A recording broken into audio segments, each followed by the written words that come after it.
Naalala mo pa ba yung 6 na taong gulang na batang si Sofia na inireport ng kanyang magulang sa GMA News na nawawala noong Panlunes? Nako, heto po at nakita na raw ng isang bus inspector sa Centennial Road sa Kawit, Cavite na tila takot na takot. Ang detalye po ay hahatid sa atin ni Katrina Son. Katrina? Yes, Maris, isang inspektor ng bus ang nakakita umano sa 6 na taong gulang na bata na pinaghahanap ng kanyang mga kaanak noon pang linggo sa Cavite.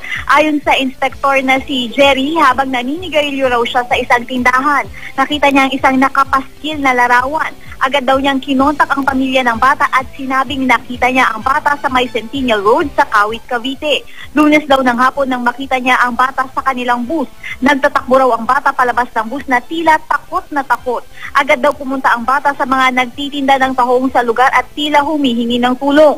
May kasama raw ang bata na isang lalaki at isang babae. May kasama pa raw ang mga ito na isa pang bata. Di raw siya kampante sa nakita niya kaya agad itong inireport sa mga pulis. Ayon naman kay PO3 Michael Formosa, investigador ng kaso, sinamahan nila ang mga magulang ng bata sa Kawit, Cavite sa lugar na may pinagkakitaan dito noong Lunes. Nakausap rin daw nila ang mga nagtitinda ng tahong na nilapitan ng bata. Takot na takot daw nitong sinasabing huwag siyang ibibigay sa lalaki.